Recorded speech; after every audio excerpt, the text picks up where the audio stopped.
I'd like to call this October 7th meeting of the Hampton School Board to order. Ms. Bowers, would you call the roll? Mr. Harper? Here. Ms. Henry? Here. Mr. Kilgore? Here.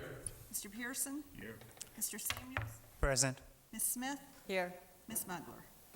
Here. Let the record show that all of our school board members are present and in attendance for this evening's meeting, along with our division superintendent, Dr. Jeffrey Smith, our school board attorney, Ms. Nancy Reeves, our clerk, Ms. Carolyn Bowers, along with members of our division leadership team.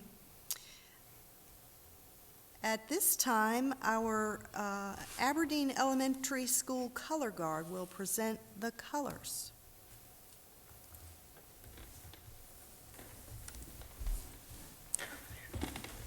Please rise.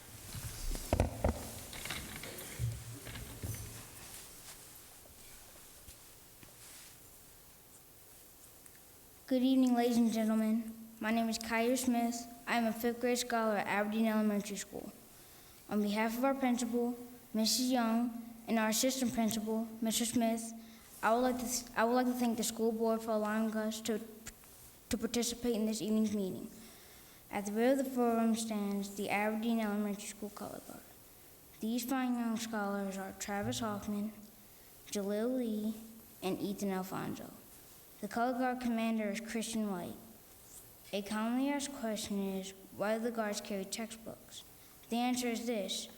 With the traditional color guard, the guards carry rifles as the weapon designed to protect the colors. At Aberdeen Elementary School, we feel that knowledge is your greatest weapon.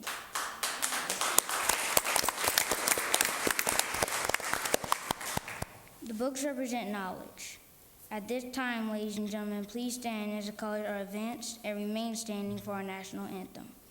Ladies and gentlemen, you will also ask to remain standing until the colors exit the forum. Thank you. Stand by. Color guard. Color guard. Attention. Forward. March. Left. Left.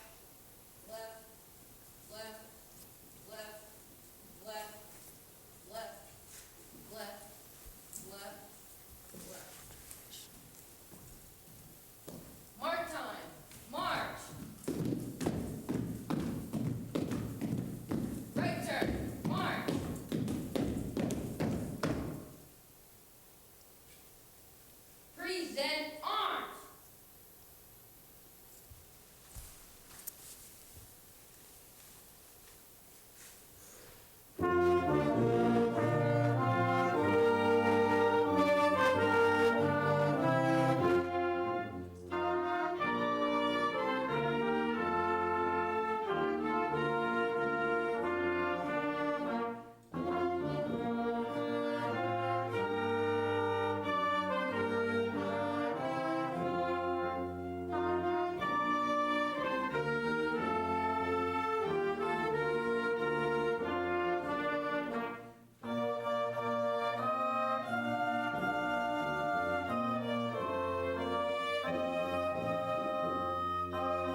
I feel like we should give them an applause for.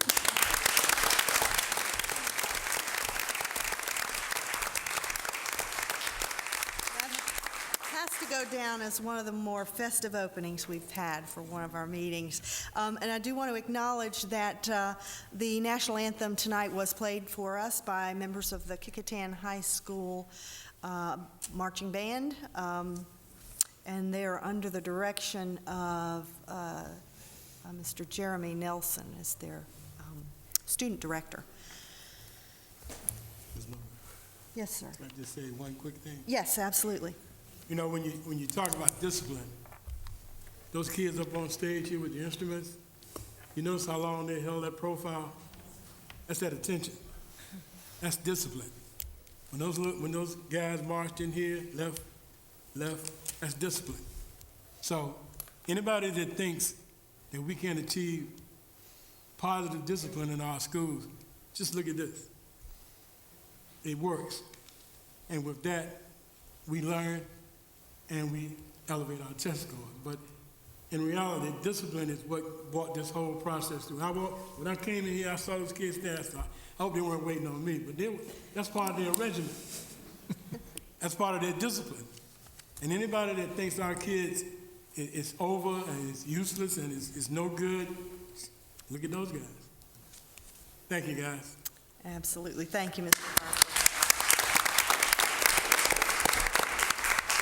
Again, want to acknowledge also the presentation of the colors tonight was done by the Aberdeen Elementary School Color Guard, and they transferred over from Tarrant Elementary, and they're led by the assistant principal there, Mr. Smith, who always does a wonderful job with those young people. So it's really a lovely start to the evening. We're not finished starting because we still have an invocation to take part in. I'm going to turn things over to our student liaison tonight.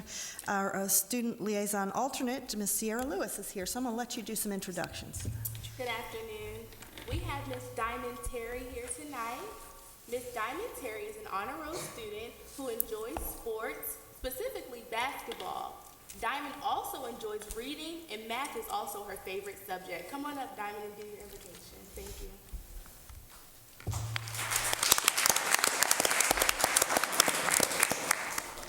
Today I am reading a poem entitled Picture Puzzle Piece by Shel Silverstein. One picture puzzle piece lying on the sidewalk. One picture puzzle piece soaking in the rain. It might be a button of blue on the coat of the woman who lived in a shoe. It might be a magical bean or a fold in the red, violet robe of a queen. It might be the one little bite of the apple her stepmother gave to Snow White. It might be the veil of a bride or a bottle with some evil genie inside. It might be a small tuft of hair on the big bouncy belly of Boo Boo the bear. It might be a bit of the cloak of the witch of the west as she melted to smoke. It might be a shadowy trace of tear that runs down an angel's face. Nothing has more possibilities than one old wet picture puzzle piece.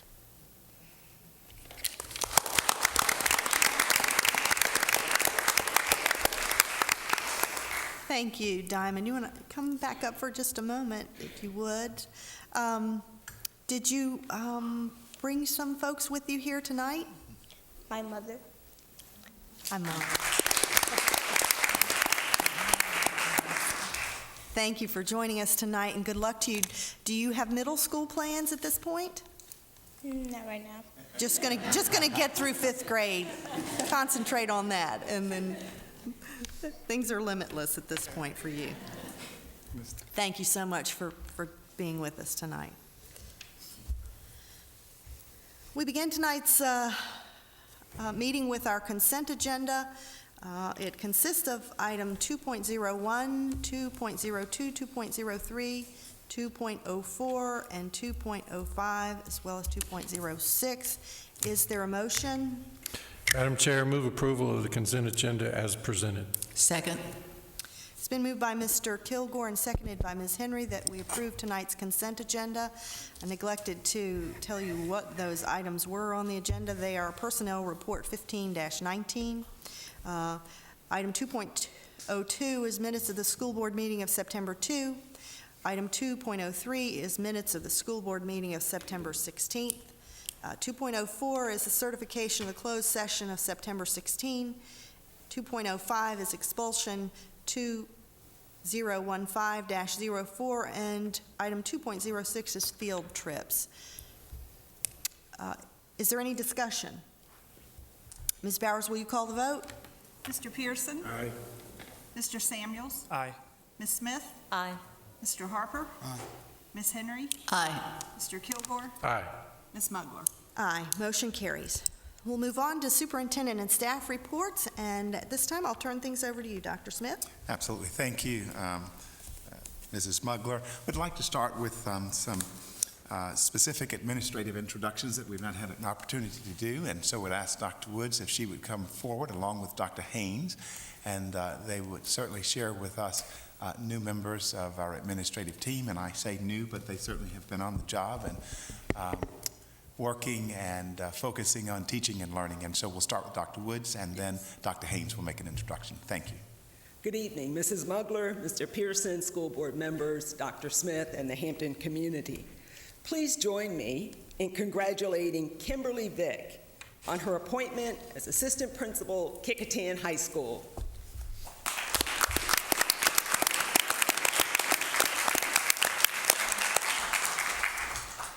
Mrs. Vick earned her Master's of Science in Educational Leadership at Old Dominion University, as well as her Bachelor's of Science in Education and Human Services Counseling.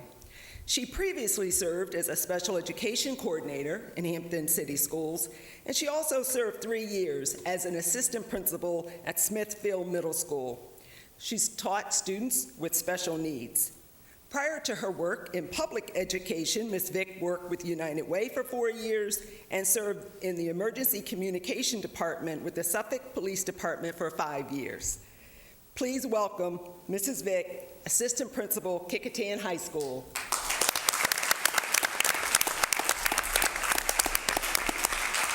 I'd like to ask her family to stand to be recognized.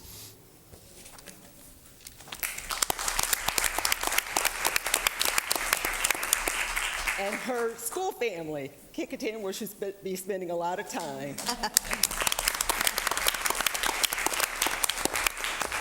Thank you and welcome.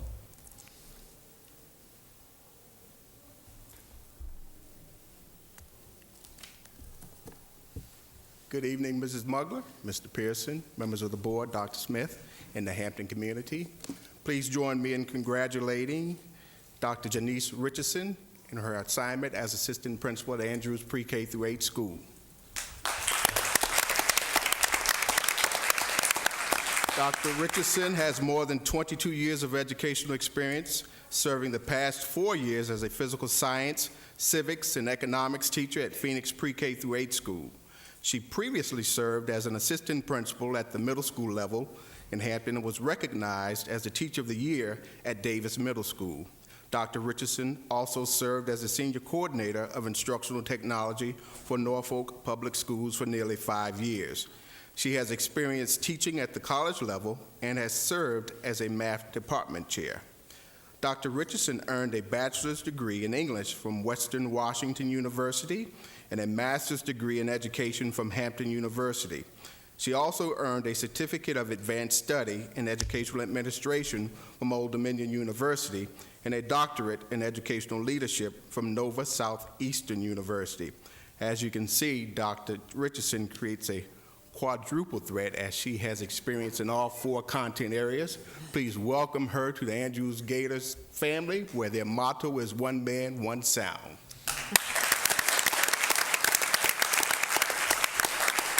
Dr. Richardson, if you would have your family members and support, please stand up and be recognized as well.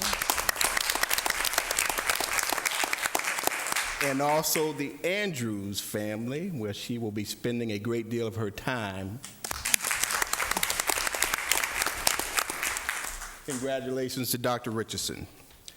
We'd also like to recognize and have you join us in congratulating Mr. Mario Barkley and his appointment as assistant principal at Andrews Pre-K through 8 school.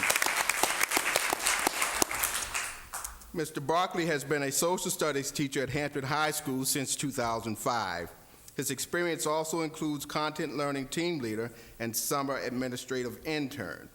Mr. Barkley has a bachelor's degree in history from the College of William and Mary and an education specialist degree in administration and supervision from the George Washington University. It should be noted that Mr. Barkley is also a graduate of Hampton City Schools, having attended Robert E. Lee Elementary School, Lindsay Middle School, and is a proud Hampton High School Crabber graduate. So please join me once again in congratulating Mr. Mario Barkley as assistant principal at Andrews Pre-K through 8th Street. Ms. Owens is very familiar with Mr. Barkley. I think did you teach him?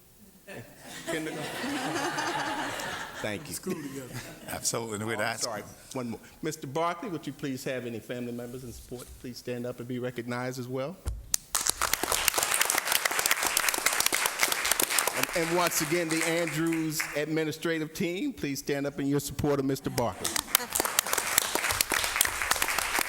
They have hit the ground running at Andrews Pre-K through 8 school, and that level of enthusiasm there is infectious. So we're looking forward to some great things this year from the Gators. Thank you. Thank you, Dr. Haynes, and congratulations to our 3 newest administrators, and we wish you great luck, and we thank you for accepting the challenge and the position with Hampton City Schools. So, congratulations. Mr. Harper? I hate to be Go ahead. the lady that's sitting one seat from Mr. Barkley. Ms. Barkley, raise your hand, please. With the black hat on. Yeah, you. She's a retired educator also, and she raised 3 great sons, and without her, he wouldn't be sitting in that seat right there, I guarantee you. So, one more time for Mark.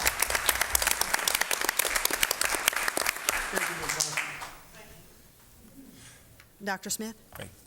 Okay, Madam Chair, would like to move into some staff reports, and we'll start with the Fine Arts program here in Hampton City Schools, and we're delighted that we have staff members who will share with you and certainly with us all of the wonderful things that are occurring on a daily basis in support of our mission. And so I would ask that Ms.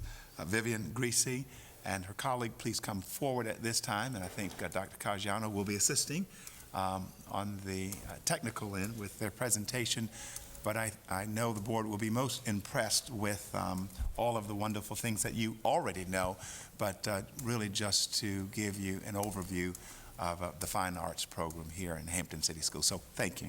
Thank you, and good evening, and thank you for allowing me to present this update to the board and to the public.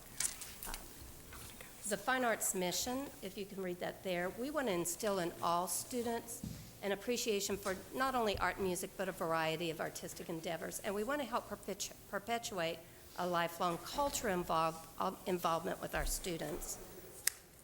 This is a quote by Arne Duncan, where the president and he believe that a strong arts education is vital to our nation in building those innovative thinkers that we're going to need for leaders in the future. So what is our value? Most of the time, people look at art and music as a value from the product. You're a consumer. So you just see the value as an art picture or music performance, but the real value of the arts comes from the process, from the student and the person that's engaged in the process. And what we want to teach our students when they're engaged in this process is that they're experiencing and learning lifelong skills. Some of those are motivation and perseverance, as you saw this evening with those students. Teamwork, divergent and convergent thinking. They also learn problem solving and cultural awareness and sensitivity. The benefit to our students is that when they engage in the arts, it trains the brain for learning. It also helps support Hampton City Schools' goals of maximizing every child's learning. We enhance parent and community engagement through our performances and our art shows. We provide safe and supportive learning environments within our courses, and we embed 21st century learning skills throughout our coursework. We also provide college and career readiness skills. In creativity and critical thinking, we help our students understand that when they're given a problem, that they can generate multiple solutions, and there's not always one right answer. We try to encourage them to write those down as the picture on the left where they're working in their sketchbooks. We also encourage our students to take ownership of their learning and their thinking as evidenced by the young man in the lower right-hand corner, where he's doing some practice work with smart music that gives him immediate feedback on whether or not he achieved the level of music that he needed to, and it allows him to do it multiple times, both as feedback and as a grade. This helps our students critically think about the decisions that they're making. Our students also have to learn to express and communicate their ideas and defend their choices. The young lady on the left is an IB student who not only has to defend why she did the artwork, but the thinking that goes on behind it. Our students also learn the power of communication, and not only with those around them, but cross-culturally, as you can see in the lower right-hand corner, a Hampton High School choral group that performed in Ongyeong, Korea. Our students learn to work together. They learn to value each other's contributions, and they do that in a self and welcoming environment. Our students are also career and college ready. We give them these skills that they can participate in these music assessments and gain that self-confidence. They perform in solo and ensembles. The art students learn to discuss and defend their creative choices when they're talking about their work. We help them learn about careers by engaging with other students and teachers with one of our community partners, the Art Institute of Virginia Beach. Our portfolio prep and our AP Studio Art students also work with Hampton University Museum to learn how to find their artistic voice in their artwork, which also helps them be able to explain what they're doing. Our students use a variety of technology in both the art and the music courses. In the lower right-hand corner, you can see a student working on a computer. That is the music production course. We have some software where they can create and make not only music but sound effects. That's real popular in movies and videos. We have smart music that we looked at a minute ago. We have bamboo tablets that no, they're not made out of bamboo. They're technology tablets. The young girl up in the upper left-hand corner is working on one, and those are available to all of our grades. We also have animation, and we've got 3D printing capability at Bethel High School, and that's the lower left-hand picture is an image of our 3D printer. We also have computer graphic design, and we make use of iPads in our courses. So where are we? Pardon me. All of our elementary schools have a full-time art and music educator. All of our middle schools offer art, band, and chorus, but at Phoenix and Andrews, chorus is offered as an after-school club. All of our high schools offer art, band, and chorus. We offer guitar at Kecoughtan High School, and electronic music has now been expanded to all 4 high schools this year. Bridgeport Academy also has a full-time art educator. In terms of our community work, we believe that the arts not only improve the life of those that are engaging in it, but when a community participates and supports the arts, it improves the quality of life for everyone in that community. Our course offerings contain both contemporary and the traditional offerings. Our high school music honors credit, which is new this year, we're piloting that with the cohort 2016. That will be offered to guitar, band, and choral students in the upper level course. Our technology offerings include electronic music production, which I said is expanded to all 4 high schools this year. We have a new course this year. It's called Digital Media Entertainment Arts. This is available at Kecoughtan, Bethel, and the students at Spratly can take it and earn a high school credit. That's a course that bridges the gap between 2D graphic design and 3D computer animation. And at the end of that course, the hope is that they'll be able to create a small little game, 2-dimensional interactive game. We also have the printing capabilities, as I mentioned. We have a lot of opportunities for the public to come out and enjoy the product of our students. These are the music performances that we have coming up this year. We have our winter concert series that's in December, the Music and Art in Our Schools Month concert series, which is in March and April. We have the 5th grade elementary honors choir and orphan ensemble. We have the Warrior Classic. We host the United States Air Force Heritage of America Band Winter Concert, and we have several community parades. We also have a select high school band and choral spring concert, the middle school honor band and chorus concert. We have the high school drumline and dance competition.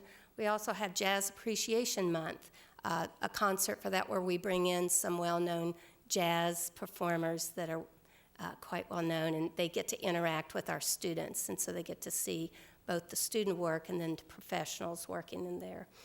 The middle school and high school solo and ensemble festival. Some of the major art shows that we have is the Youth Art Month show that's in March, and every high school and middle and elementary school participate in that.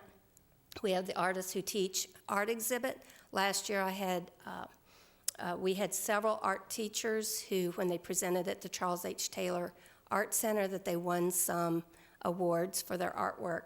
The Create 16 High School Art Show, which is at the Convention Center, and last year we hung over 350 pieces of student high school artwork. The Women's Club Art Show and the Excel Art Show. We also encourage competitions, so we have the Coliseum Parade Poster Contest, the Mayor's Holiday Card Contest, the Virginia School Board Association Art Contest. We participate in the Sister Cities Art Contest and the Congressional Art Contest. I'm not going to go through this list, but you can see that we enjoy a wide variety of community partners, both on the peninsula and south side. Some of the highlights from our department: that we have been recognized as the best communities for music for 4 years in a row now. We have had 2 winners, one last year and one about 2 years ago, for the Sister Cities National Art Contest, where they were the #1 winner across the United States. We've had first place winners for both Congressman Scott and Congressman Ridgel in their art contest. And just to let you know, that first place winner, their artwork is displayed for a year up in Congress. We've had secondary winners, and their artwork is displayed throughout the region in Virginia in their secondary offices. We've tried to enhance our Create High School Art Show to include not only 2-dimensional work that people look at on the wall, but we now have interactive displays. When people come in, they can actually work on artwork or participate. The Hampton High School Chorus did perform for the Sister Cities celebration in Ongin, South Korea. We have this year is the 25th Annual Warrior Classic. It's the 24th Annual Hampton Roads Show Choir Invitational. We continue with our Guitars in the Classroom teacher program, the Marching Band Exhibition, which was new this year.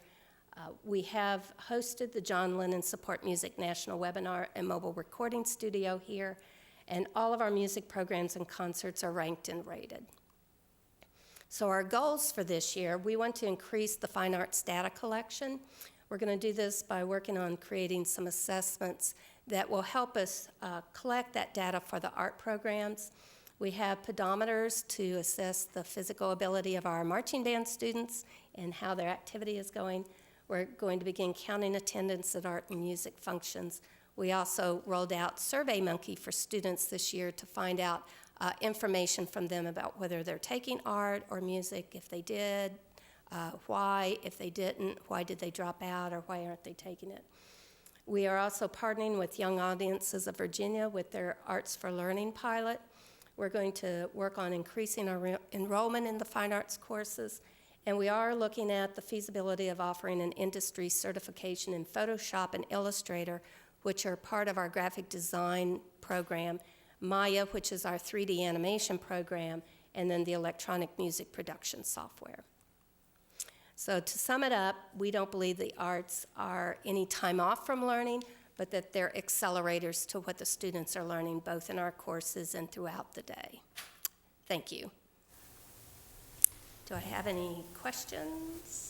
Thank you, Ms. Greasy. Questions or comments from board members? Mr. Kilgore.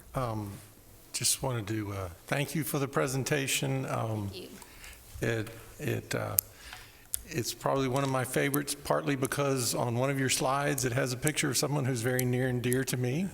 So I thank you for that. I wouldn't know who that is. I can refer to you the slide if you know. Okay, please do. I'll make sure it gets in the next one too. Just very impressive, and absolutely understand completely how important the arts are to education. So thank you. Thank you.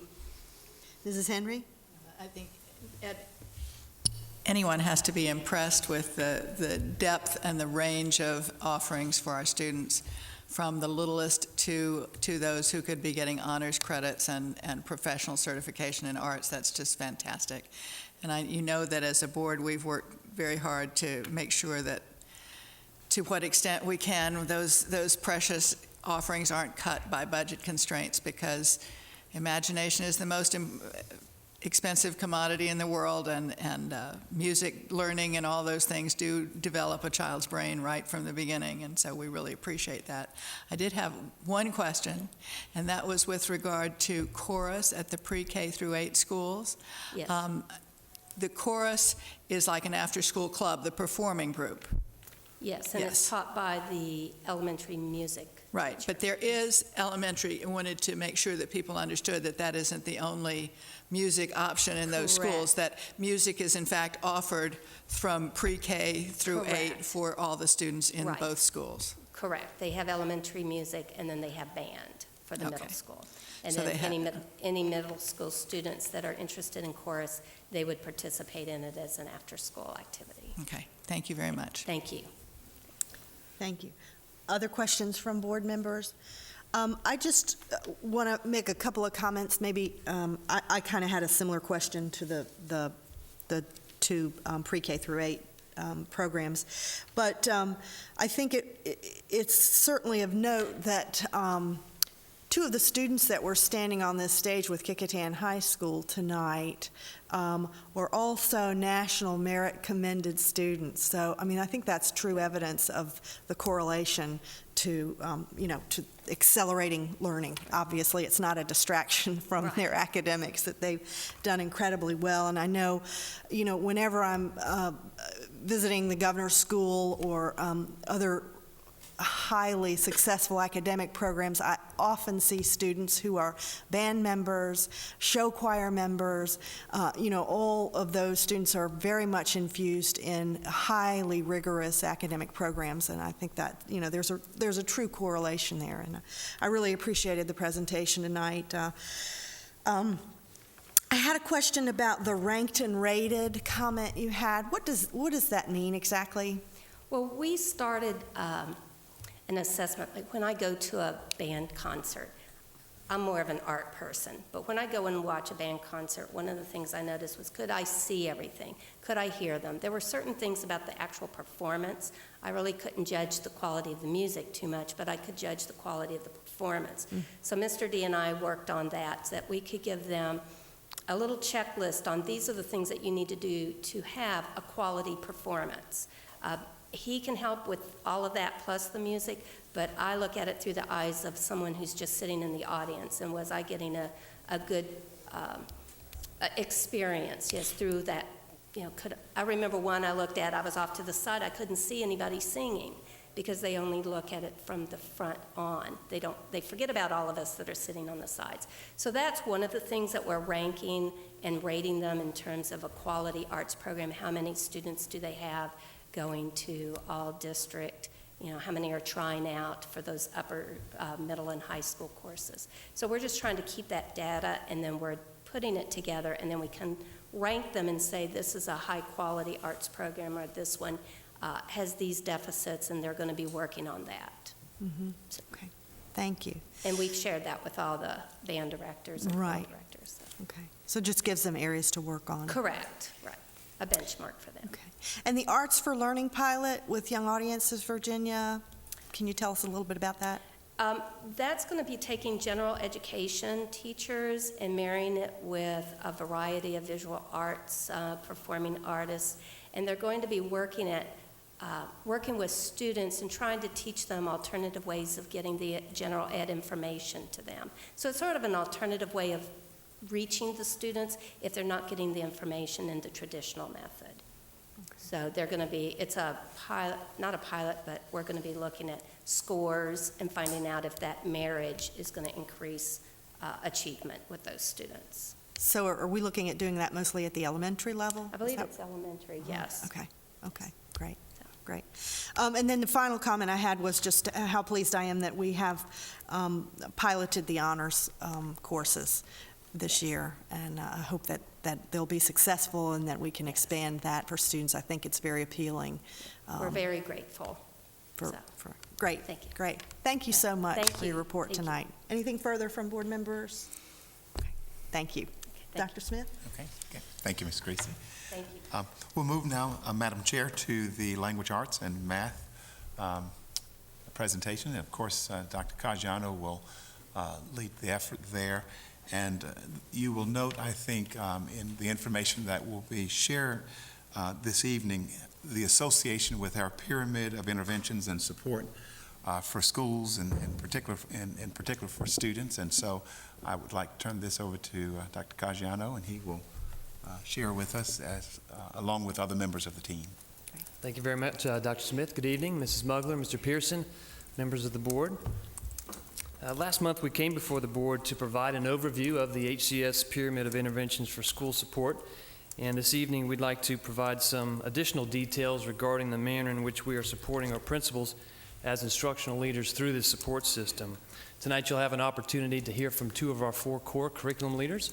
Ms. Debbie Farringer will be representing language arts, and Mrs. Carolyn Holmes representing mathematics. If you take a look at the agenda on the screen, the purpose of their presentation will be to first share trend data related to SOL pass rates, discuss steps taken during the summer to analyze achievement data, and then lastly, to provide some highlights of their respective department learning plans. We're also very much looking forward to both tomorrow and October 13th, where all 4 of our curriculum leaders have worked through our executive directors of school leadership to schedule one-on-one meeting times with principals in our schools, Tier 1, Tier 2, and Tier 3. So we're very excited about that opportunity to share some of the information you'll hear this evening and really engage in dialogue about how their departments can continue to support our schools. So with that being said, I'll go ahead and turn the presentation over to Mrs. Farringer. Thank you, Dr. Caggiano. Good evening, Ms. Mugler, Mr. Pearson, Dr. Smith, members of the school board. Oh, I have to click, don't I? Sorry. I'm pleased to report that the reading scores have increased each year, the past couple years, which is great for us. If you look at the writing, you can see that we have remained a little bit stagnant, but our department has a plan, and I would like to explain that plan to you all tonight. So we hope to see an increase in those writing scores. When we look strictly at the elementary scores between last year and this year, you can see that our elementary scores have increased in all grade levels, 3, 4, and 5.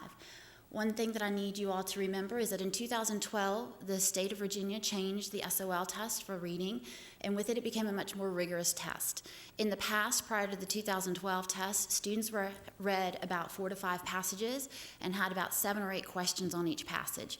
With the new test that came out in 2012, they now read between 6 to 7 passages and have fewer questions with each passage, which means that a young child has to read a passage, engage in that passage, answer a couple of questions, disengage, read a new passage, engage in that passage, answer some more questions, and so forth. This can be kind of hard for some of our younger students to do. And what we've really noticed is that this test has become a true reading test. For our secondary, we also see that we have some increases, which are great to report in reading. And this test has also become a true reading test. With this, as the grades go up, so do the amount of passages that students read. Students are now having to read about 8 passages with many questions about it. In the secondary, you will also note that they have a lot of nonfiction passages that they have to read. So that's a harder text for the students to read. So the increase in our scores is something that we should applaud. The next one that we talk about is writing. As you can see, in both grade 8 and end of course writing, our scores have either remained somewhat the same or we've taken a little bit of a dip. In 8th grade, we actually, and in the EOC, we've actually purchased Write to Learn, which is an online computerized writing program this year to be used in grades 7, 8, 9, and 10 to prepare the students for the tests in grades 8 and 10. This program will actually, the students type in their text, their essay that they're writing. It automatically gives them feedback when they hit submit, and it will score it for them also. Teachers are expected to also include their own feedback on it, but this gives quicker feedback for the teachers to be able to talk with the students and to have writing conferences with students. So that we hope will help the grades that move up. And as you remember, last year in the spring, you all took a little mock writing SOL test that was multiple choice, because the SOL writing test is 2 parts, both the direct writing and the multiple choice. And we are also attacking the multiple choice this year. We have weekly practice for the students to do that are multiple choice SOL formatted questions, so the teachers can use them both for instruction, and the students will see how the questions will be asked, so they'll be better prepared for the test and understand how those multiple answer questions can be answered correctly. When we get all of our scores, we also got this document right here, and it is created by Ms. Bev Fagan in Dr. Cooper's office, and we are very happy that she does this for us because it gives us a wealth of information. And this is a student, I want to make sure, student detail by question report. It's also called an SDBQ. And what we have here is you can see that we are able to track how students did on a, on a question and move forward from there. So if you look at this report, on the left-hand side, you see that you have the question numbers. Now for language arts, it's slightly different. Our questions in category 1 are mixed up between the other categories. You see a reporting category. For language arts, we have 3 reporting categories. The first reporting category that we have is use word analysis and word reference skills. Category number 2 is comprehend fictional text, and category number 3 is comprehend nonfiction text. So what the state does is the reporting category 1 questions that deal with word analysis, they mix them up with the passages with the fiction and nonfiction. Then you see an item descriptor, and this actually gives us a huge clue as to how the question was asked for the students and what was asked. So if you look at item descriptor number 1 there for question number 1, use context to identify the appropriate word meaning in a dictionary entry.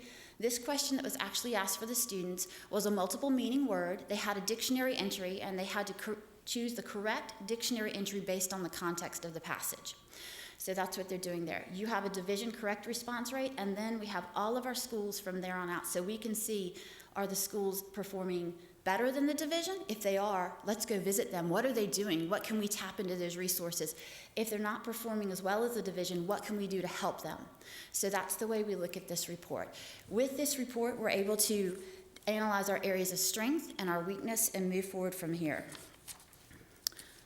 With this, our department has also made an analysis of these results. So what we did is we took all of the results that were answered below 50% and we tracked them to see how often they occurred and in which grade levels. And this gave us a clear identification. If you look at identify supporting details, you'll see that in grades 3 and 4, it's an area of concern for us. And you'll also see that it comes back up at the end of course. So that lets us know that in grades 3 and 4, we need to spend some more time on instruction with identifying supporting details and with end of course. If you look at the very bottom line, you'll see that inference in grades 6, 7, and 8 is an issue. And inference is different from drawing conclusions because this is where we're doing some more implicit instead of explicit. So this is something that we're working on with our students too. It helps us really guide the instruction and provide additional materials for teachers to use to help that instruction. After we see this, we're able to actually create our learning plans.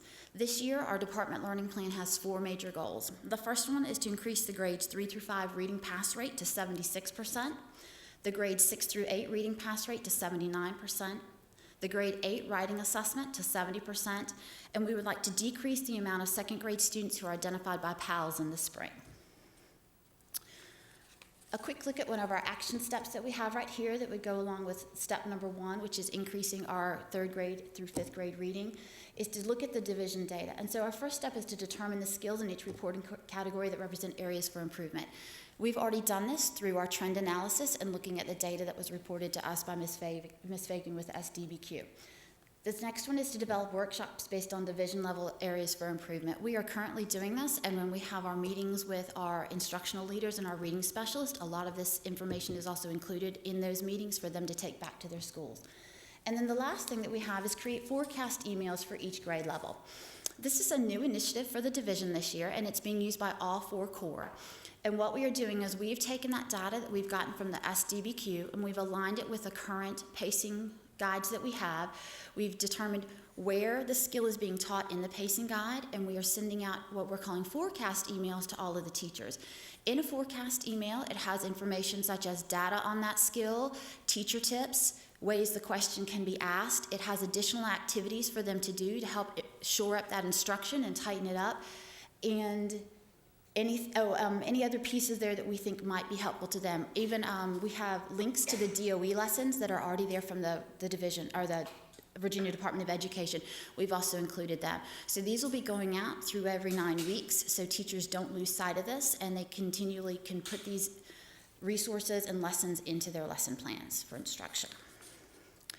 The other one that is highlighted here is the Right to Learn, which is the program I spoke about earlier. We've already done the first step. All grades 7 through 10 teachers were trained on this program. We are currently creating a walkthrough so that when we go in to see how this program is working, we can see if it's actually done with fidelity and that how often the students are using it. And we're going to monitor that implementation and then evaluate the effectiveness of the implementation with it. Maybe? Oh, there we go. In addition, this year, Language Arts was asked to create a reading tab for the RTI database. So as you can see, we have our first tab there, and then there are smaller tabs within that reading tab. There's a PALS tab for each grade, grades K through 3, that administers the PALS test. And if you look here, you can see that you can see that we have a place for the scores that need to go in. If a student is identified, they would fill in, the teacher would provide quick checks, and they're listed there where they would put the scores in, and then you have their spring score that's right there. All of the fall and the spring scores are automatically uploaded through the PALS website, so teachers do not have to do that. Once they put their information into the PALS website, our tech gurus have got it so it uploads directly into there, so that's one less step a teacher has to do. All they have to do is if the child is identified, they have to administer the quick checks. The next one that we have is a DRA tab. In this tab, when the teachers assess the students using the DRA, they record their instructional level on this tab right here. For grades K through 2, the DRA is only given in the spring. For grades 3 through 5, it's given in both the fall and the spring. This helps us monitor their improvement in their reading so we can see that their DRA levels are increasing as the year goes through. This next one that you have right here is for the word study. The first thing that they do is they administer the DSA in grades 3 through 5, which helps them establish the level that the students will be working at. And then they put in the stage of speller they are and the current sort that they're working on. The last one that we have here is a progress monitoring. In this one, teachers will administer running records throughout the year, and they will put in the information for the running record into this page right here so we can track the progress and monitor the growth of our students with their reading.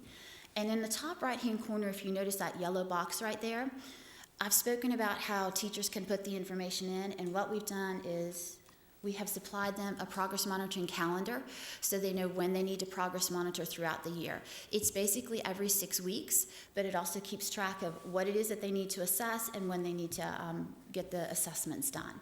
One of the great things about this that we've worked with is because this is new this year, we've asked schools for feedback, and we've received feedback about things to make it a little bit more user-friendly, which we've been able to change with the help of technology. In addition, some schools have asked for specific reports to be run, so we're able to work with them. So throughout this year, we're going to gather information from the schools to see if there's anything else we can do to make that reading tab user-friendly and give the teachers the information that they need on the students. Thank you.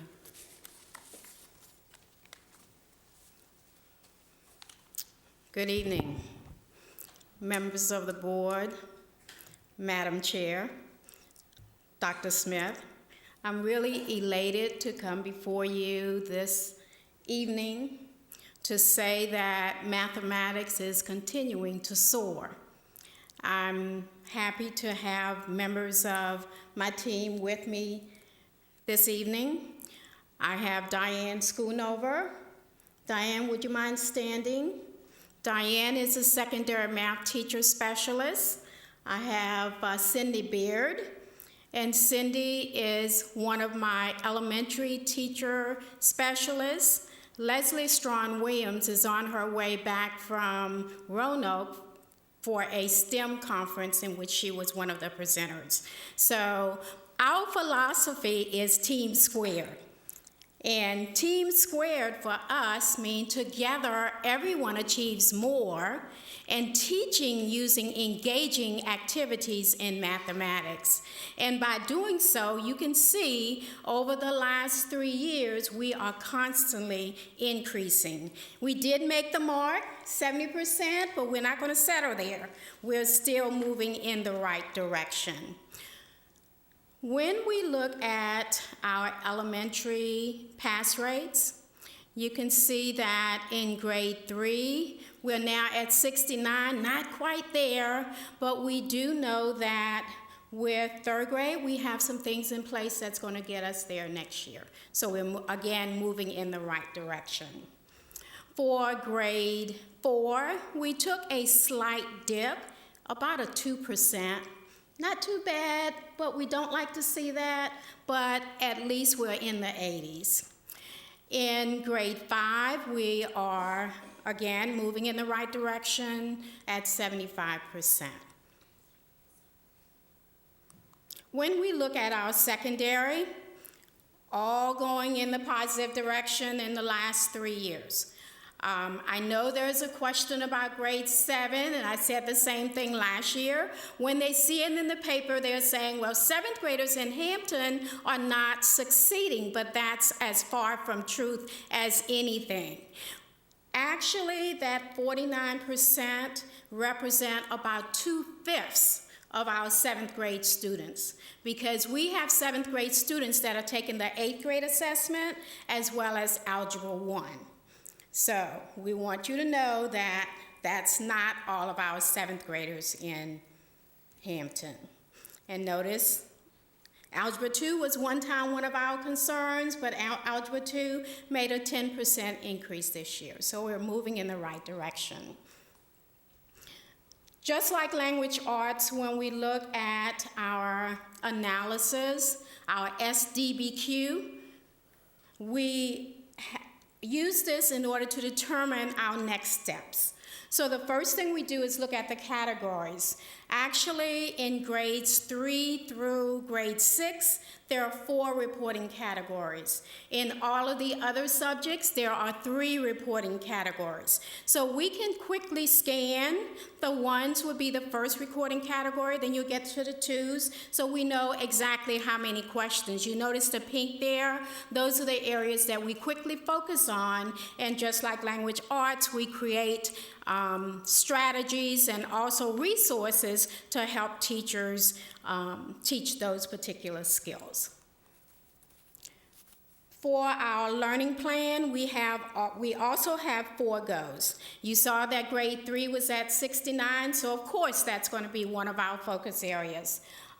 For 7th grade math, of course that's going to be one of our focus areas. And then for geometry in middle school is soaring. Most of them are at 100%. That's where we want them to stay.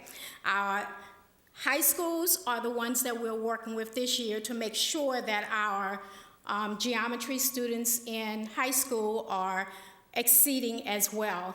And notice we are at 75. That's still not satisfactory for us. We're going to move to 80% or beyond. Also, the achievement gap for SOL in math assessment for our subgroups, we want to decrease that from 14% to 10%. How are we going to do it? First, with grade 3, our focus is going to be problem solving. And we embrace what we call the PAYA problem solving process. And what that is in math, you constantly hear solve the problem. You can't solve the problem until you understand the problem. So the first step is always to make sure you understand the problem. And then you can go back to language arts and you can annotate. So you annotate to find out what the problem is all about. Then you go to creating a plan, and then you solve it, and then you check. So we embrace that in grades K through 12. Okay, so that's our problem-solving process. So you notice that each one of these categories also embrace problem solving. Computation and estimation is one of the things we focus a lot in number sense in elementary, because that's the conceptual understanding that students need to know in order to do well in secondary. Small group rotations. And also, we are embedding performance assessments. We're trying to embed at least 1 per 9 weeks period, gradually implementation, so students can see and understand that math is real life. It's not something that you do because it's rote. We do it because it's real life. Everything around us deals with mathematics. We teach mathematics and love it. We supervise mathematics and love it, so we want our students to love mathematics as well. So creating performance assessment, and they embed collaboration, communication, and also building that conceptual understanding. For grade 7, next year, well, this year, grade 6, took what we call the CAT, Computer Adaptive Test, and they increased. So the state now is embedding CAT, Computer Adaptive Test, in grades 6, 7, and 8. So in order to make sure that all of our students are prepared for that, we are, should I say mandating? We are suggesting that all of our middle school students take the ARDT. ARDT is Algebra Readiness Diagnostic Test. It's a computer adaptive test. So therefore, we have had several staff development, professional development opportunities to make sure our teachers know how to administer it to our students, and we have one more you see coming up tomorrow. We are also creating common formative assessments based on the areas that you saw on the SDBQ to make sure that we are teaching to the rigor of the assessment. And also conducting collaborative walkthroughs. In fact, we did a walkthrough today at Cary, and it was phenomenal. So we saw some great things going on, and we also know some things that we need to improve on, but we're starting it right away at the beginning of the year. So how are we going to do all this? We're preparing our students to become mathematical problem solvers. If they are mathematical problem solvers, then they need to be able to communicate their mathematics. They need to be able to reason their mathematics. They need to be able to make mathematical connections and to represent their mathematics. We believe in the CRA, going from the concrete to the representational to the abstract, meaning that we're building that conceptual understanding, making sure that students understand what they're doing and not just doing it because the teacher said to do it, and this is how I do it. Okay? Any questions?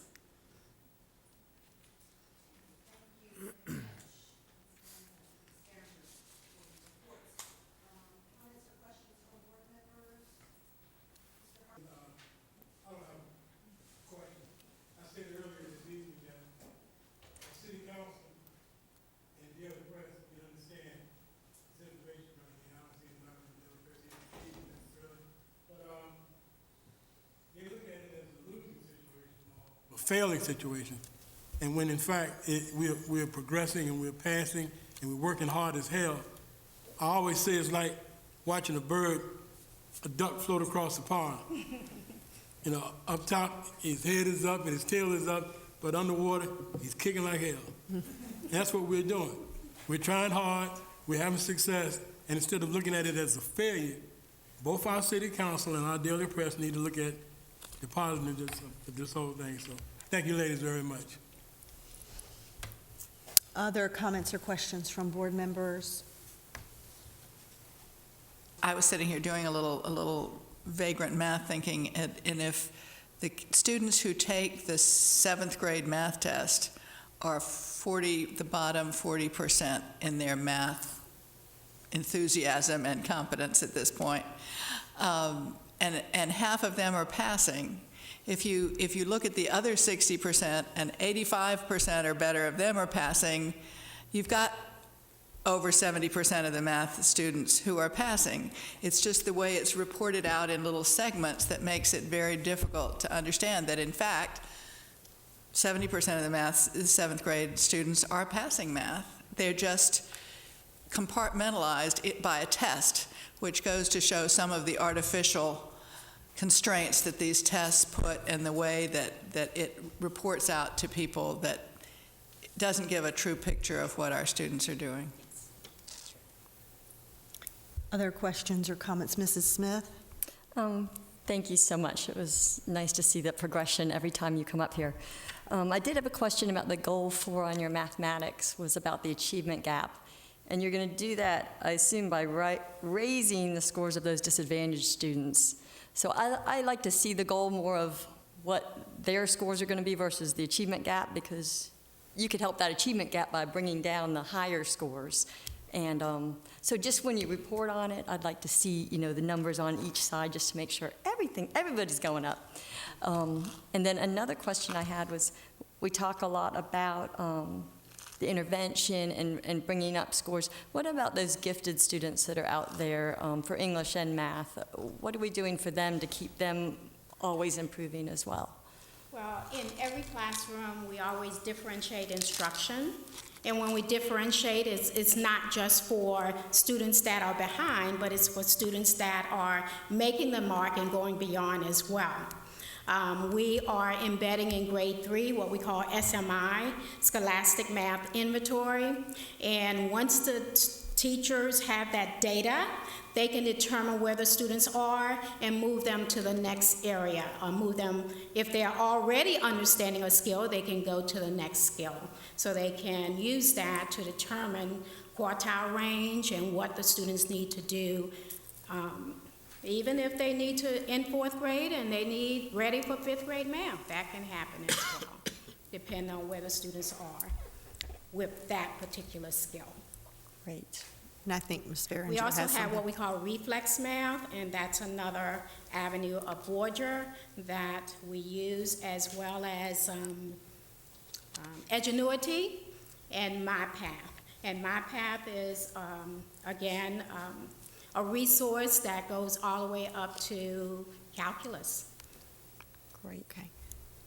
In language arts, they also have differentiated groups, and when they're in the differentiated groups, the teacher chooses texts that are based on the student's reading level, so be it that they have a DRA score of a 28, there are book rooms that we have made available, so teachers can go in there, get a 28, or if they're reading at a 70, the book rooms also have levels up to that. In high school, they've also got the Lexile levels, so the novels that they read can also be differentiated in the classroom. So if you have a group of students that need to be challenged, you can give them a higher reading level to challenge them with that text. Wonderful. Just what I wanted to hear. Thank you. Any other comments or questions from board members? Yes. Yes, I just wanted to know exactly the ARDT test. Is that a pre-test or? Actually, it's a pre and a post. ARDT, Algebra Readiness Diagnostic Test. As I said before, it's a computer adaptive test. So you would find out the strength and the weakness of your students, similar to SMI, Scholastic Math Inventory. And then you use that data to determine what's the next step. What kind of grouping are you going to do in your classroom, and where the student need to go for the next steps. Okay, so it's similar to SMI. So it's apart from like a benchmark or, okay. Exactly. All of the 3rd grade students are taking that as their pre-assessment. And it's a pre-assessment. If you have a pre-assessment, of course, you're going to have a post-assessment. So it's given at least twice a year. At the beginning, teachers can give it more than that if they like. They could give it at the beginning, again in January, and then again at the end of the year before they start, looking at the next step for SOL review. I hate to keep going back to the 7th grade math Yes, piece, ma'am. but it tends to rise up every year. And so is it something different that we're doing in Hampton that makes our score in that category look a little bit different? In other words, I know that we're progressing students to Algebra 1 and so forth, but can you talk a little bit about how that weighs out for us? In middle school, we have 3 course offerings at every grade level. So in grade 6, we have course 1. We have course 1 honors. Both groups take the 6th grade assessment. So you have the 6th graders, you have more of 2/3 of your 6th graders taking the 6th grade assessment. You have pre-algebra in grade 6. Students in pre-algebra take the 8th grade assessment. Then in grade 7, you have that segment that I was talking about that takes the 7th grade assessment. That's your course 2. But then you have your course 2 honors. But the course 2 honors students take the 8th grade assessment. And then you have your Algebra 1. So the Algebra 1, and then in 8th grade, you have the students that were in the course 2 take the course 3 assessment.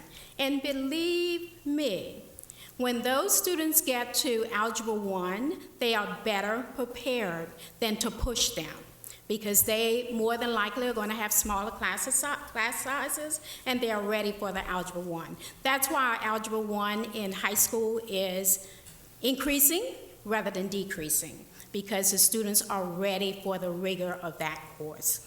And then, of course, in grade 8, we have students taking the 8th grade assessment, students taking Algebra 1, and students taking geometry. So we have those 3 tiers at each grade level. And Mrs. Bogler, I can add to that as well. Sometimes you'll see divisions make a decision based on the difficulty of the grade 7 test to just go from 6th grade to 8th grade. And in Hampton, as Mrs. Holmes alluded to, the foundational skills in grade 7 we believe are important enough to make sure that our kids are exposed to that content and curriculum. So just for our number's sake, we could do that, but it's not best for kids, we believe. Right, right. For me, it's all about the kids and making sure they are placed in the proper class so that they can advance. Right. And I guess what I was getting at with that question was to kind of get an idea how this compares with other school divisions and what they're doing and why that. Do you see where I'm going with this? Why does it look this way for us in Hampton when we're actually doing what's best for kids, but it doesn't necessarily always correlate in that grade 7 performance? I can tell you that in talking to supervisors from other divisions, a lot of times all of their 7th graders take the 7th grade assessment.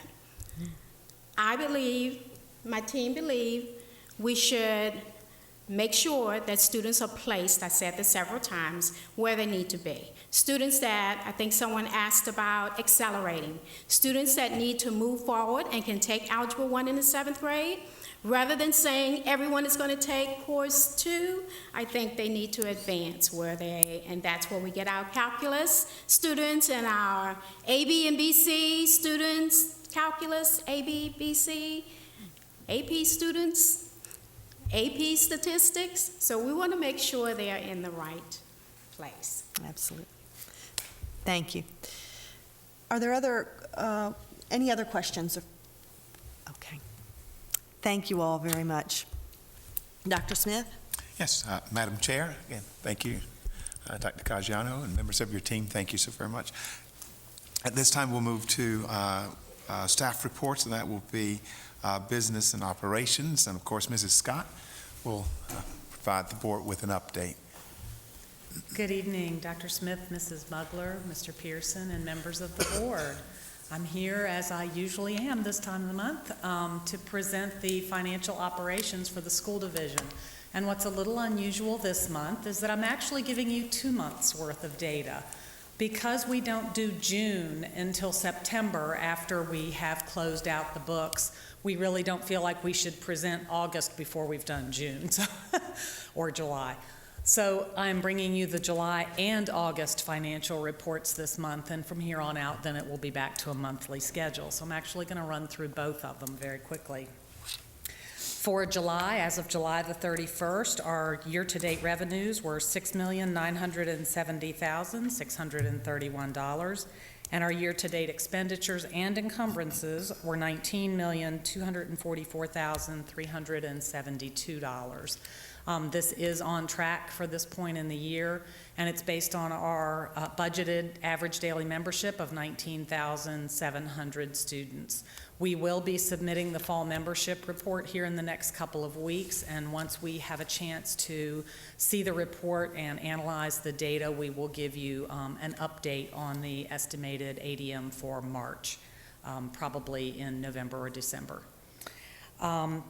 Just to reiterate, I guess, the reason the expenditures and encumbrances appear so much higher than the revenues, because that does include encumbrances, many of our departments do annual needs purchase orders at the beginning of the year, and so this reflects a number of large purchase orders that are for the entire fiscal year. So as we go through the year, the encumbrances become more proportional overall, but many of these are reflective of needs for the entire year. Moving on to August, as of August the 31st, our revenues year-to-date at that point were $16,949,158. Our expenditures and encumbrances were $27,878,103. and then again, based on our budgeted ADM of $19,700. And then our transfers, our categorical transfers to or from Category 9, we did not have any transfers in July, so all you see is August, only because there were none in July. And are there any questions? Questions or comments from board members for Ms. Scott? I know the reference to ADM. Do we know when our fall membership numbers will be Yeah, the solidified? report is usually due around the third week of October. And so once the report has been, and a lot of times once they submit it, it gets bounced up against other school divisions, and a few students may pop out that are being claimed by both divisions, and they have to go in and clean it up. So we usually give it time to settle down, but by the end of October, I'll be able to look at a membership report and then bounce that against the trend data that we have followed for many years. And look at not only what our projected March ADM will be, but, you know, our trend data for the next few years will be updated. Okay, thank you. Thank you very much. All right, thank you. Dr. Smith? Okay, Madam Chair, that concludes staff reports.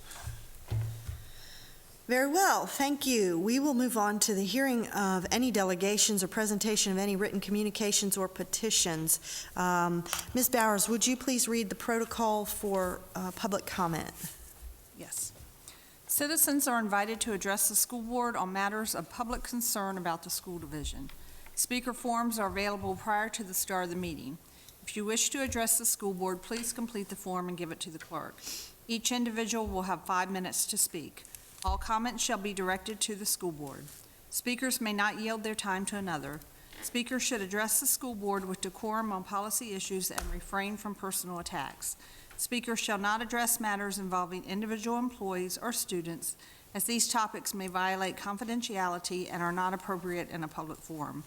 Presentation of resolutions, declarations, proclamations, manifestos, awards, or other similar documents not originated under the auspices of the school board or administration is prohibited during the public comment period. The audience is asked to be respectful of all speakers.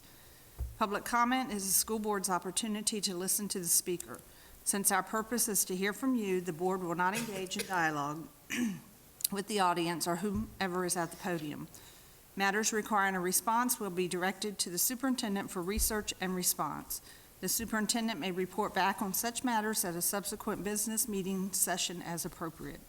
The school board carefully considers your comments as we decide matters that are brought before us. We appreciate your attendance and your input. Thank you, Ms. Bowers. I have, our first speaker will be Ms. Ariana Brown.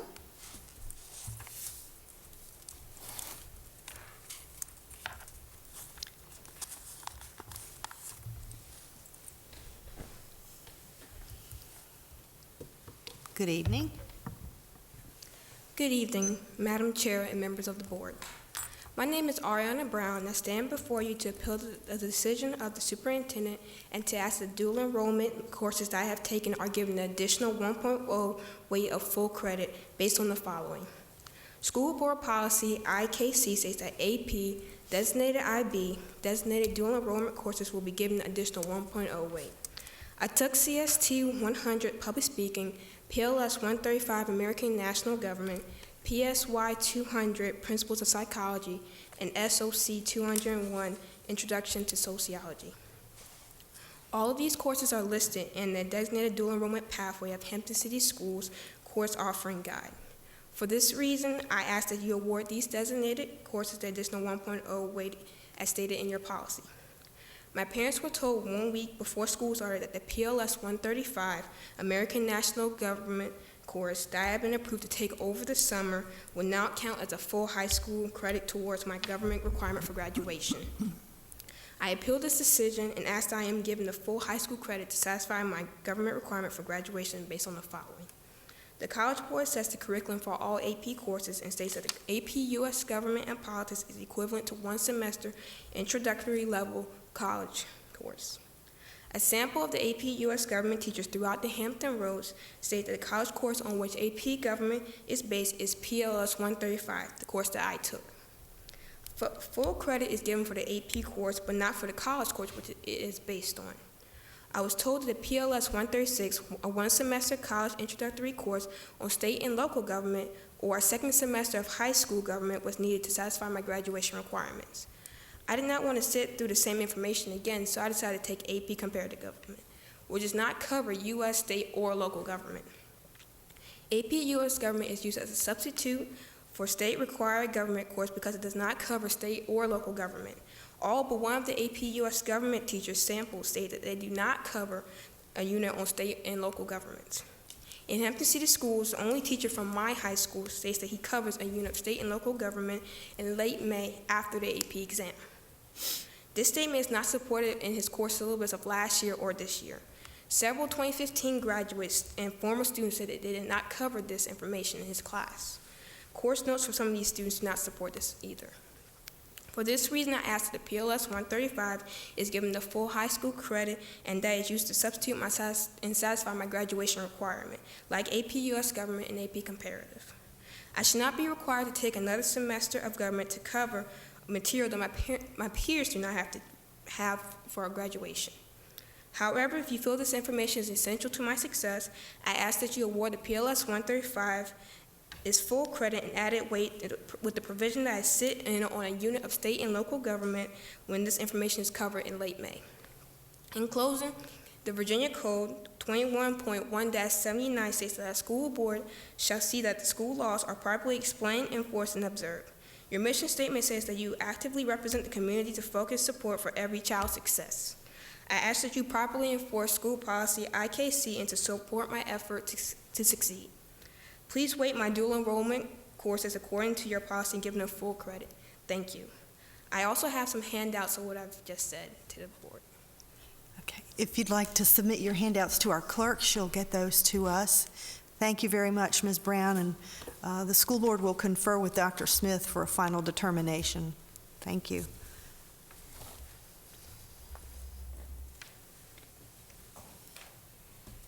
Very good. Thank you very much. Ms. Bowers, I don't have any other forms. Is that the only speaker that has requested to speak tonight? Okay, thank you. That concludes our hearing of any delegations or presentation of written communications or petitions. We'll move on to items for action, beginning with item 5.01, the revision of School Board Policy JHCC and GBED, communicable and infectious diseases. Is there a motion? Madam Chairman, I move that we consider adopting both item 5.01 and item 5.02 together. We've discussed both policies in the past. Second.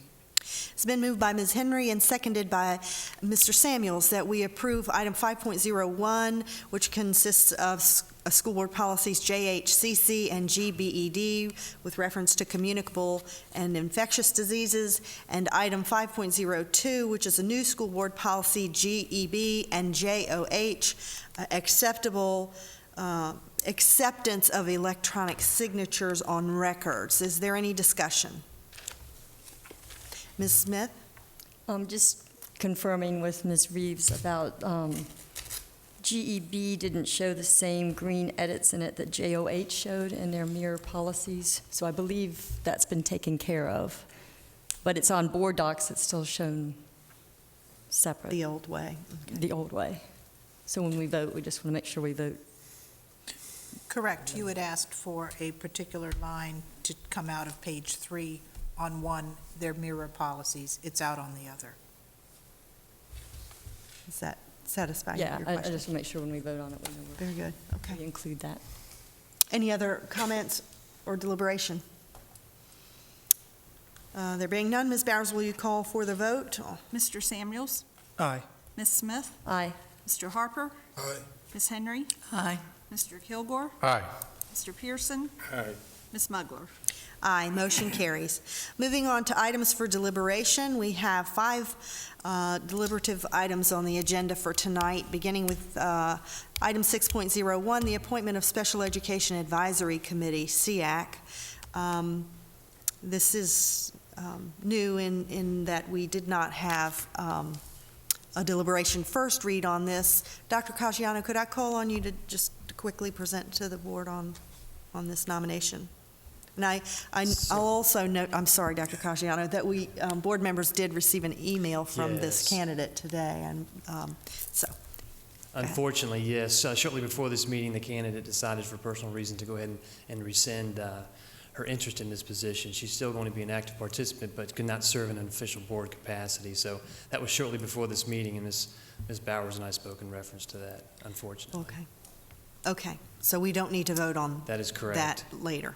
Well, we'll need to vote on it at some other time, but not with this candidate. Yes, that's correct. I'm working with Mrs. Matthews to bring back another name in the very near future, hopefully the second board meeting in October. Okay, very good.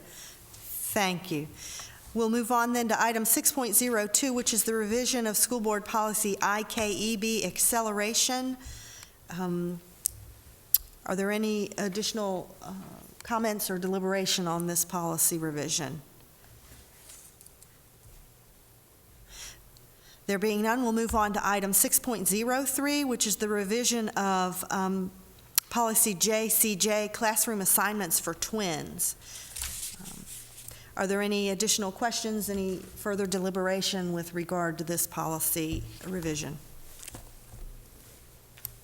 There being none, we'll move on to item 6.04, policy DB, with regard to the annual budget. Are there any comments or deliberation from board members on this particular policy, other than my own? I did speak briefly with Ms. Scott about this prior to the meeting, but in paragraph 3 of this policy, the first sentence regarding the superintendent shall prepare, or instead of saying shall prepare, the superintendent prepares with the approval of the school board and submit. And I know Mrs. Smith had communicated a revision to add an S on the word submits, and I think that's gotten through to folks, but it doesn't show up on our board docs yet. But I didn't know if we felt the need to make any kind of a revision to the language of that first sentence, since it doesn't completely reflect how we carry that out. Would board members mind if I suggest a revision and we take that back up again at our next gathering? That's fine. Okay. So we'll just do that instead of trying to recreate the language right here. Okay. Point of order. So we're going to leave this on deliberation for next time? Yes, please. Okay. Correct. Item 6.05 is the revision of School Board Policy JECBA, admission of non-public resident students for part-time enrollment. Is there any additional deliberation or comments from board members on this policy? Okay, if not, that will move forward for action next time. And that concludes our items for deliberation. We have no deliberation first read. Was this just an October present from board members? We're meeting next week, and we'll have a whole new batch. Great. And the September update from VSBA has also come through, so I know that I and Ms. Ruth have gotten them out to the appropriate stakeholders. Many of them will be ready for review on our October 15th meeting. So you will have a new, I will not send all 25 or 30 at once. We'll send them to you. A new cycle. 5 at a time. That would be great, yeah. We can swallow 5 at a time, that'd be fine. So we'll move on then to items for informational purposes. The next regular meeting of the Hampton School Board will be on October 21st, 2015. That will be a work session at 6:30 p.m. at the Rupert Sargent Building, 1 Franklin Street. Dr. Smith, do you have any informational items? No additional information from the superintendent. Okay. Anything from other board members? Mrs. Henry? Yes, last Friday I had the opportunity to attend a wonderful presentation at Sandy Bottom Park for our science department. Director of NOAA, Regional Director of NOAA was there, along with our State Secretary for Natural Resources, Molly Ward, who we all know from her service in Hampton. And the Daily Press misquoted a little bit when it said that $485,000 was given to York County and Hampton got $120,000. No, Hampton got $360,000 of that money over a 3-year period, and they just picked up 1 year's budget out of that. So they came here, and all the dignitaries came as well, people from the Chesapeake Bay Foundation and all kinds of, it was a very interesting meeting, and we had the advantage of having some kids who had done some hands-on science projects, which is what this grant is all about. And they were all handling eels. I got to handle one of the American eels as well. They're kind of freaky, but the kids were having a ball. But it's a wonderful grant that's going to give us the opportunity to train teachers in how to deliver hands-on science experiences for our kids having to do with the environment, starting from early grade, from grade 4, I believe, up through high school. And it's very exciting, and they were very pleased with our grant and our proposal and the way that Hampton goes about delivering staff development to teachers in a way that impacts students in the most positive way. So it was a lovely experience. And I want to congratulate Venetia Farrell and Betsy McAllister and Shannon, I never remember her married name, their other teacher specialists for all the work that they do in preparing really exciting programs for our students. Thank you, Ms. Henry. I also received a communication from the Secretary of Natural Resources, and which was very complimentary of the school division and how glowing the remarks were with regard to the work of our, in particular, our science department. So that was always nice to hear good things. Any other informational items from board members? Mrs. Smith, we've got a whole host of folks who want to give us some info, so we'll start with you. I just wanted to share that this Saturday is the next Hampton Repair Blitz, and it's going to be in Briarfield Court, and they're also going to be doing work at Lindsay Middle School as well as the campus at Lee. And my husband and I have a team working on a house, and we're working with our church, Wesley United Methodist. But the special thing this year is Adam Neely, the IB coordinator, is going to volunteer with us, and he's bringing 34 of his Hampton High students to volunteer along with us. So some will be at the house with us, some will be at Lindsay, some will be mulching. So it's very exciting to just raise the bar a little bit there. Mm-hmm. Great. Mr. Harper? Yeah, I'd just like to give a shout out to Reverend Dr. Smith, who spoke at First Baptist Church about 3 Sundays ago. And it gave a lot of people the opportunity for them to look, or to learn, listen, and look, whatever the 3L, whatever the regimentation is, they had an opportunity to 3L this guy right here. And I think a lot of people were impressed, not only at that, but the fact that this board made a real good decision in giving this guy this job here. So shout out to the Reverend here. Keep up the good work. Absolutely. Mr. Samuels. One announcement, Madam Chair. The Hampton Newport News chapter of CHUMS would like to announce that they are accepting application for scholarships for students who meet the academic and community criteria. So if you're interested, please see your high school counselors.